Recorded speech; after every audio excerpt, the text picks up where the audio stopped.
Right guys, welcome back to Frostpunk. In this video, I am going to be basically explaining about the different laws you can get in the game. So when you first start, you get the adaptation, and you have all the different like emergency shift and stuff like that. But when you progress through the game, you come up to like a barrier, you have to make a choice.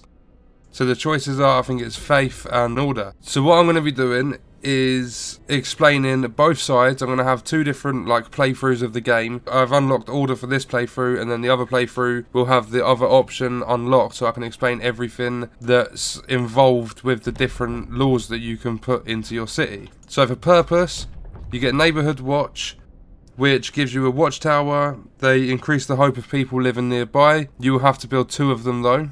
You get morning gatherings. Each morning gathering will slightly increase the hope. And you get a foreman, so you can increase the efficiency of any workplace by 40% for 24 hours. You get the patrol, so each patrol that you use from the guard station will reduce discontent and raise hope a little bit. And then comes the guard stations. You get the guard station, you have to build 2 of them, but you can build them on top of the watchtowers, basically upgrade the watchtowers. They raise the hope of people living nearby, they lower the discontent, and you can use them to break up protests. You have to build 2 of them and your discontent will rise a little bit. Then you get the propaganda center, which is a really good one. So you get the new building, the propaganda center. It raises hope. It shows detailed info on sources of discontent, so why people are discontent and getting annoyed with you. The propaganda center can distribute bulletins raising hope, so they can basically send like leaflets and stuff out to everyone, and it builds your hope up quite a lot. The only problems are you have to build the propaganda center and discontent will rise. Then there's a prison. You get to build the building, and you have a roundup used to catch wrongdoers. Prisoners will abandon their misguided views. You will have to build the prison and discontent will rise slightly. The agitator, it raises the efficiency of nearby workplaces by 20%. You'll have to build 3 of them. And then there's that Forceful Persuasion. I don't know if that's related to the prison.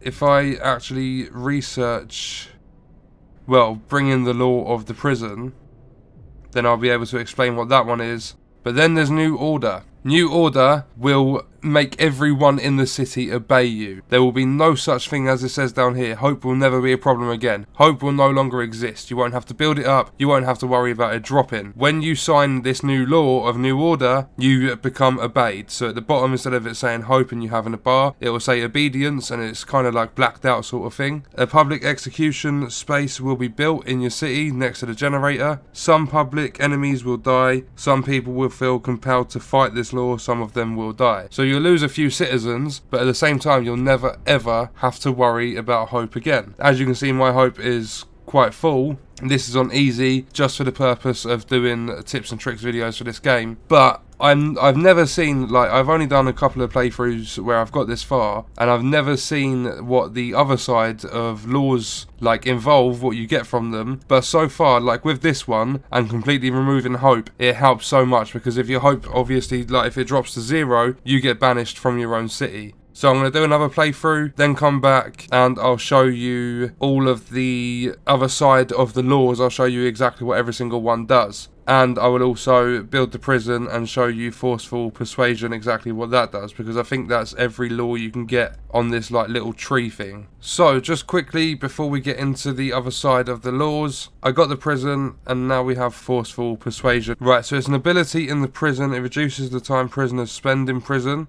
Prisoners may get hurt or killed. Discontent will rise. Okay, but I'm signing that.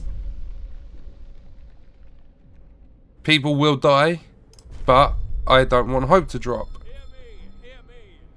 So you can see hope's got the light blue bar, and when we've done all that, it gets blacked out and you get obedience. So people are obedient to your every word. They have no use for hope. So they have full belief that we're going to make it. And now all we've got to do is on the next playthrough, I'll show you the other side of the laws you can unlock.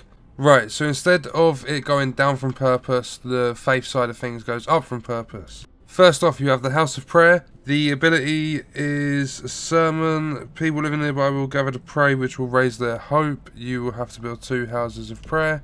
Then off to the right side, you have the Shrine. They raise the hope of people working nearby.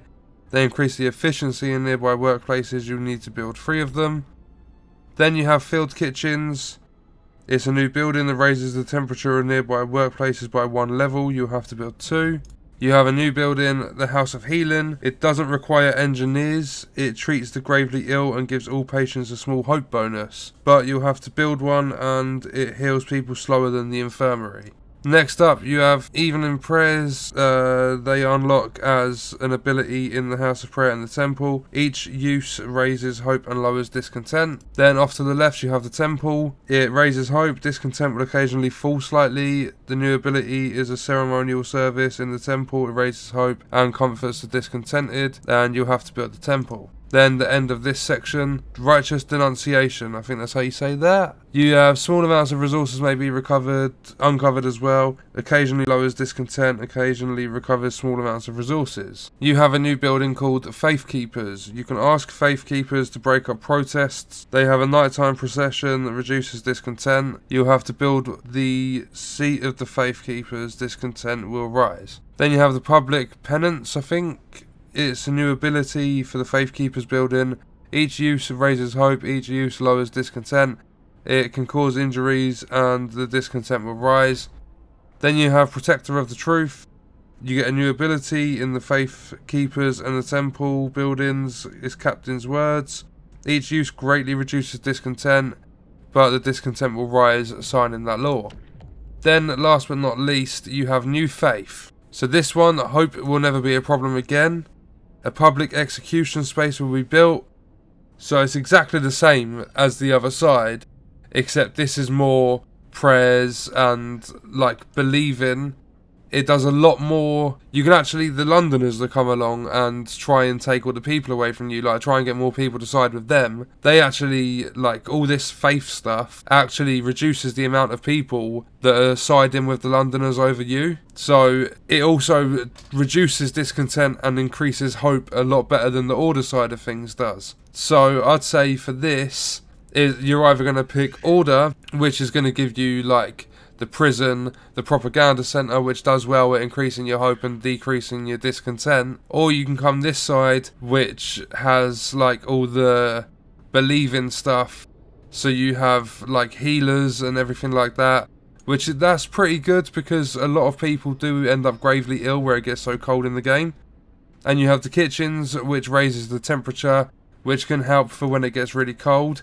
But yeah, you've got two different, I'm going to call them trees of different laws that you can sign and stuff. So you've got the Order, you've got the Faith. They do slightly different things, but overall when you get to the end of it, the final law you can sign, it does exactly the same thing. I thought maybe one side would stop hope being a problem and one side would stop discontent, or maybe like had a little bit of difference, but they seem fairly similar. They're just designed differently, if that makes sense. But anyway, that is both the law trees that you come up against as a choice. You have to pick one when you get a certain ways through the playthrough of the first scenario. That is the end of this video. I hope it helped you decide which path you want to take. Thank you for watching.